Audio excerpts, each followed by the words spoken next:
again today. I will not hurt myself again today. Let us this day accept forgiveness as our only function. Let us this day accept forgiveness as our only function. Why should we attack our minds and give them images of pain? Why should we teach them they are powerless when God holds out His power and His love and bids them take what is already theirs.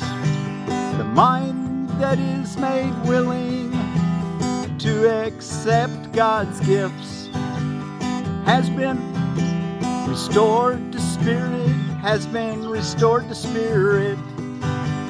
and extends its freedom and its joy, as is the will of God, as is the will of God, united with its own.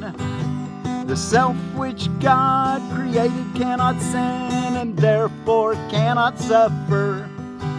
The self which God created cannot sin and therefore cannot suffer.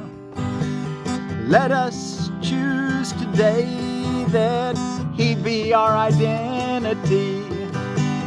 Let us choose today that He be our identity, and thus escape forever from all things the dream of fear appears to offer us. And thus escape forever from all things the dream of fear appears to offer us.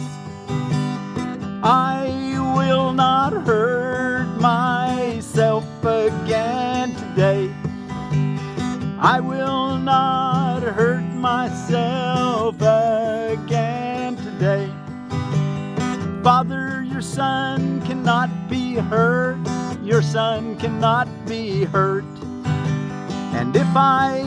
And if we think we suffer, we but fail to know. And if we think we suffer, we but fail to know our one identity. Our one identity we share with you. We would return in it today. We would return to it today. To be made free forever from all our mistakes, and to be saved from what we thought we were. Father, your Son cannot be hurt. Your Son cannot be hurt. And if we think we suffer, we but fail to know our one identity we share with you. We would return to it today to be made free forever. To be made free forever from all our mistakes. And to be saved from what we thought we were. I will not hurt myself again today. I will not hurt myself again today. I will not hurt myself again today. Well, thank you all so much for coming to join me in studying A Course in Miracles, Lesson 330 for Wednesday, November the 26th of 2025. I'm Forgiveness Willie, teaching forgiveness from the Ozarks here in my home place. And it's actually a Sunday morning for me. Thank you for joining me, though. We're reading from the Foundation for Inner Peace version. If you're reading from the original edition, it'll be about the same reading for the lesson and for the associated reading, which let's turn to it now. What is creation? If you're reading from the original edition, it'll be about the same, but you won't have the clarification of terms, which we're going to read next. What is creation?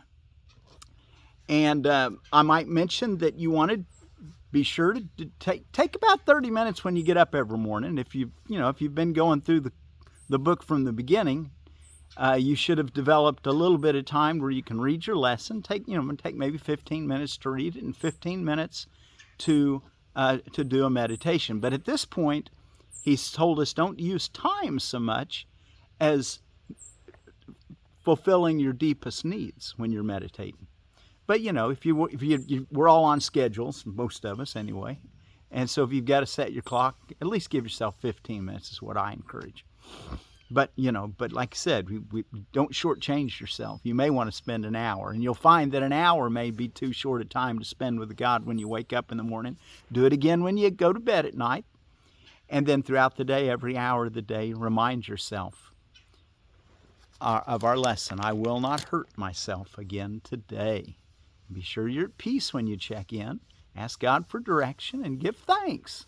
Stay on the gracious frequency. What is creation? Creation is the sum of all God's thoughts, in number, infinite, and everywhere without all limit. Only love creates, and only like itself. There was no time when all that it created was not there, nor will there be a time when anything that it created suffers any loss. Forever and forever are God's thoughts exactly as they were and as they are, unchanged through time and after time is done. God's thoughts are given all the power that their own Creator has, for He would add to love by its extension. Thus His Son shares in creation and must therefore share in power to create. What God has willed to be forever one will still be one when time is over, and will not be changed throughout the course of time, remaining as it was before the thought of time began. You thought of time. Wanted to get away from reality. What an illusion where the Son of God forgot to laugh. Paragraph 3. Creation is the opposite of all illusions, for creation is the truth. Creation is the Holy Son of God, for in creation is His will complete in every aspect, making every part container of the whole. Its oneness is forever guaranteed and inviolate, can't be violated, can't be subject to injury. So the oneness we have with God is forever guaranteed and inviolate, forever held within His holy will, beyond all possibility of harm, of separation, imperfection, and of any spot upon its sinlessness. We are creation, we the sons of God. We seem to be discrete, separate. We seem to be discrete and unaware of our eternal unity with Him. Yet back of all our doubts, past all our fears, there still is certainty. It's what we want to reach in those quiet times, the certainty of God. Past all our dreams, past all our fears, there still is certainty. For love remains with all its thoughts, its sureness being theirs. God's memory is in our holy minds, which know their oneness and their unity with their Creator. Let our function be only to let this memory return, only to let God's will be done on earth, only to be restored to sanity, and to be but as God created us. Our Father calls to us. We hear His voice, and we forgive creation in the name of its Creator, holiness itself, whose holiness His own creation shares, whose holiness, whose wholeness, whose completeness, whose sinlessness, whose holiness is still a part of us. That last portion again. Our Father calls to us.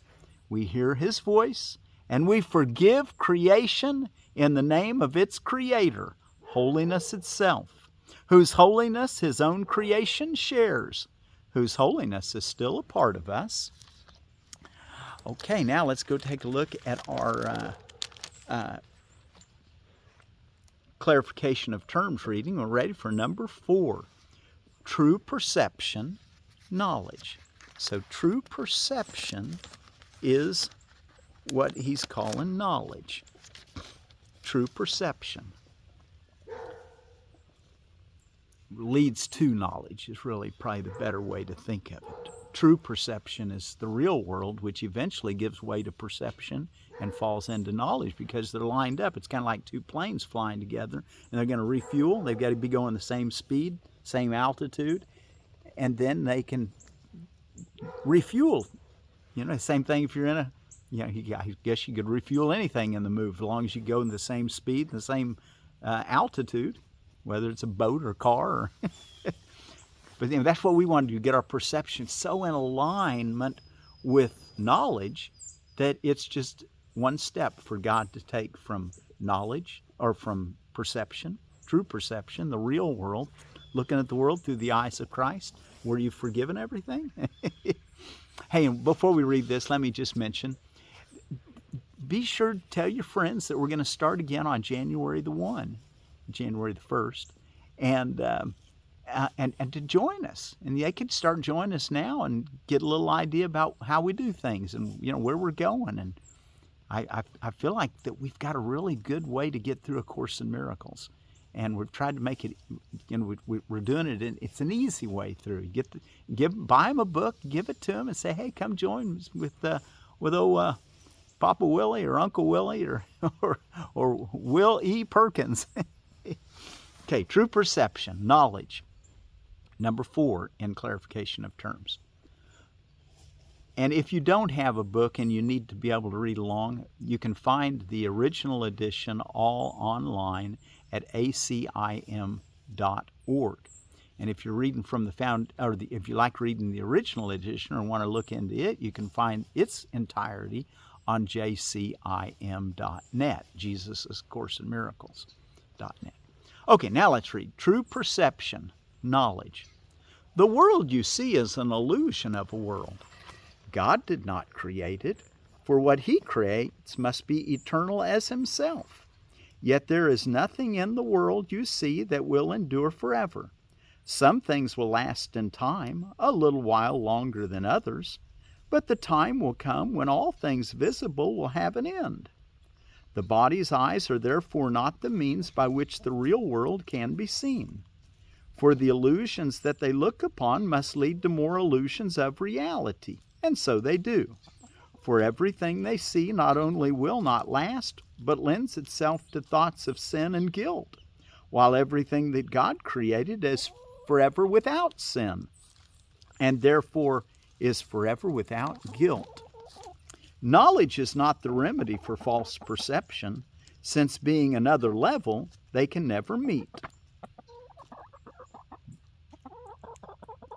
The one correction possible for false perception must be true perception. It will not endure, however, but for the time it lasts, it comes to heal. For true perception is a remedy with many names. True perception can be named forgiveness, salvation, at-one-ment, or atonement. True perception, all are one. They are the one beginning, with the end to lead to oneness far beyond themselves. True perception is the means by which the world is saved from sin, for sin does not exist, and it is this that true perception sees.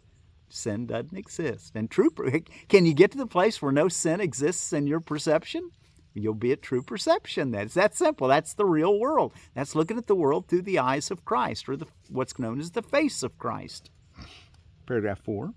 The world stands like a block before Christ's face, but true perception looks on it as nothing more than just a fragile veil, so easily dispelled that it can last no longer than an instant. It is seen at last for only what it is. And now it cannot fail to disappear, for now there is an empty place made clean and ready. Where destruction was perceived, the face of Christ appears, and in that instant is the world forgot, with time forever ended as the world spins into nothingness from where it came. Spins into nothingness from where it came. Paragraph 5. A world forgiven cannot last. It was the home of bodies, but forgiveness looks past bodies. This is its holiness. This is how it heals. The world of bodies is the world of sin. For only if there were a body is sin possible. From sin comes guilt as surely as forgiveness takes all guilt away. And once all guilt is gone, what more remains to keep a separated world in place? For place has gone as well, along with time. Only the body makes the world seem real. For being separate, it could not remain where separation is impossible. Forgiveness proves it is impossible. What's that? Let's look at it. Only the body makes the world seem real. For being separate, it could not remain where separation is impossible. Forgiveness proves it is impossible, because it sees it not. And what you then overlook will not be understandable to you, just as its presence once had been your certainty. Paragraph 6. This is the shift that true perception brings. What was projected out is seen within, and their forgiveness lets it disappear. For there the altar to the Son is set, and there his Father is remembered. Here are all your illusions brought to truth and laid upon the altar. What is seen outside must lie beyond forgiveness, for it seems to be forever sinful. Where is hope while sin is seen as outside? Where is hope while sin is seen as outside? What remedy can guilt expect? But seen within your mind, guilt and forgiveness for an instant lie together, side by side upon one altar. So in other words, you'll notice inside your mind you have the choice of looking outside your world, at the world of bodies, and decide, do I want to see them as guilty or do I want to see them as forgiven? And we want to learn more and more until completely always we trade it in for true perception, forgiveness, atonement, salvation. Where is hope while sin is seen as outside? What remedy can guilt expect? But seen within your mind, guilt and forgiveness for an instant lie together, side by side upon one altar. There at last are sickness and its single remedy joined in one healing brightness. God has come to claim his own. Forgiveness is complete. So the altar is your decision-making faculty if you haven't recognized that yet. You've got the choice to either have it defiled by seeing sin and guilt, or see it holy by seeing through the eyes of Christ, a forgiven world. Forgiveness, true perception. Paragraph 7. And now God's knowledge, changeless, certain, pure, and wholly understandable, enters its kingdom. And now God's knowledge, changeless, certain, pure, and wholly understandable, enters its kingdom. Gone is perception, false and true alike. Gone is forgiveness, for its task is done. There's nothing to forgive anymore because you just see a holy world. You see the world that God created, which is not what these eyes see at all. And gone are bodies in the blazing light upon the altar to the Son of God. And now God's knowledge, changeless, certain, pure, and wholly understandable, enters its kingdom. Gone is perception, false and true alike. Gone is forgiveness, for its task is done. And gone are bodies in the blazing light upon the altar to the Son of God. God knows it is his own, as it is his. And here they join, for here the face of Christ has shone away, time's final instant. And now is the last perception of the world without a purpose and without a cause. For where God's memory has come at last, there is no journey, no belief in sin, no walls, no bodies, and the grim appeal of guilt and death is there snuffed out forever. The grim appeal of sin and death, or guilt and death, same thing. And the last paragraph, 8. Oh, my brothers, if you only knew the peace that will envelop you and hold you safe and pure and lovely in the mind of God, you could but rush to meet him where his altar is. Hallowed your name and his, for they are joined here in this holy place. Here he leans down to lift you up to him, out of illusions into holiness, out of the world and to eternity, out of fear and given back to love. Isn't that just, that's to me, that's just beautiful. That's why I've been reading this book for so many years, just because it gets me so inspired. Okay, let's see. Let's see what's going on around the world. And I didn't get my clipboard out, so give me just a minute to grab it. And what do we today? Be sure, let me just put it in another reminder. I will not hurt myself again today. Keep that in your mind all through the day. I will not hurt myself again today. We're going to go into the altar and we're going to see a forgiven world instead of a world of sin and guilt and death and bodies and transient things that pass away and die.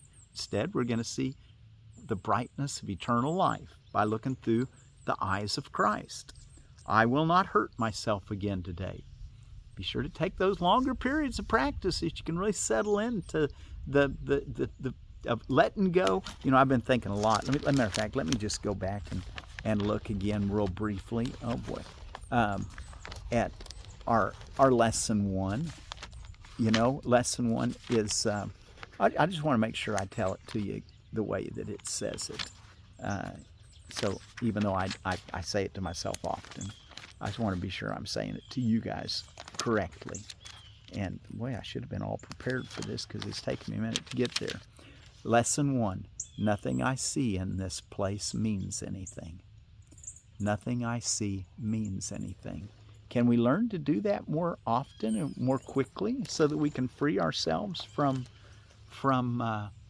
the appearances of sin and guilt? That's what we want to do when we go into our quiet time and let all our thoughts go. Come into the holy place.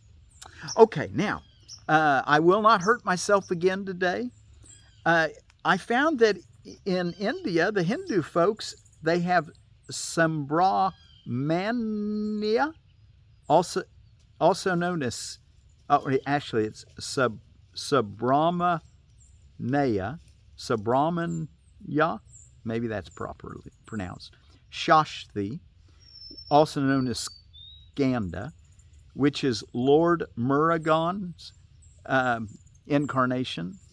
And it's a 6-day celebration, begins today, and so does another one for Lord Khandoba, which is a incarnation of Shiva, and it's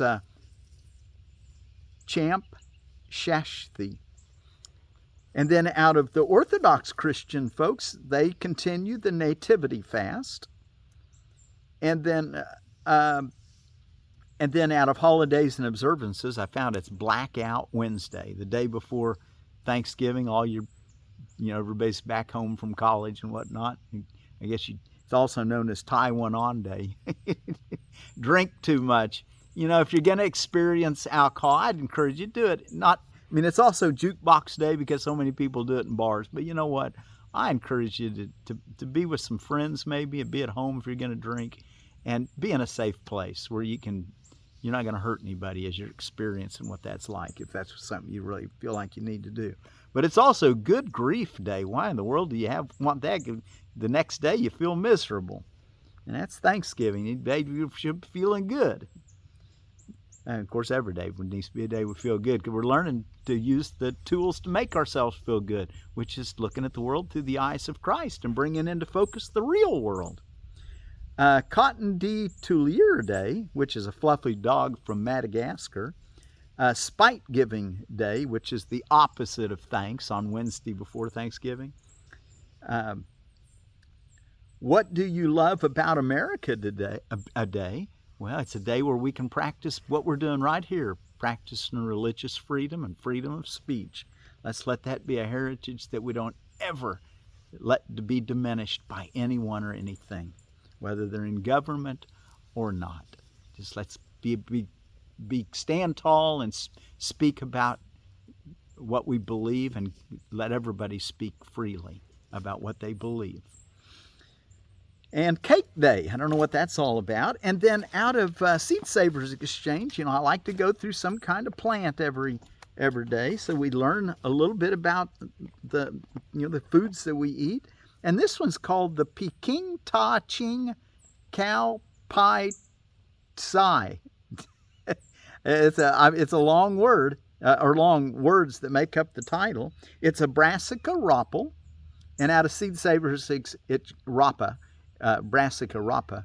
And out of Seed Savers Exchange, it says, this prolific, easy-to-grow Asian green is one of Seed Savers Exchange advisor Davy Cavagnaro's favorite from his time as Seed Savers Exchange farm manager. So the farm manager really liked this one. The greens can be prepared like any other brassica greens, such as collards and kale. Growing to more than 3 foot tall, this variety bears lovely large purple leaves that have an ornamental quality as well as a great taste. 21 days to baby greens and 45 days to full size. Let's read it. Peking, Ta, Ching, Cow, Pie, Tsai. What a name. Okay, and then our word for peace, we're going to take it from the Central Pacific Micronesia area, 42 kilometers south of the equator, and it's the Nauruan people of the Nauru Islands, which is basically south of the Marshall Islands, and their word for peace is lo. Lo be with you, from Nauru. Okay, well, let's close with our song, and thank you all so much for joining me today. Do the best you can to keep this in your mind all day today. I will not hurt myself again today. I will not hurt myself again today. Let us this day accept forgiveness as our only function. Why should we attack our minds and give them images of pain? Why should we teach them they are powerless when God holds out His power and His love and bids them take what is, and bids them take what is already theirs? The mind that is made willing to accept God's gifts has been restored to spirit, and extends its freedom and its joy, as is the will of God, united with its own. The self which God created cannot sin. The self which God created cannot sin, and therefore cannot suffer. Let us choose today that He be our identity, and thus escape forever from all things the dream appears to offer us. Let's do that again. Let us choose today that He be our identity, and thus escape forever from all things the dream of fear appears to offer us. I will not hurt myself again today. I will not hurt myself again today. Father, your Son cannot be hurt, and if we think we suffer, we but fail to know our one identity we share with you. We would return to it today to be made free forever, free from all our mistakes, and to be saved from what we thought we were. I will not hurt myself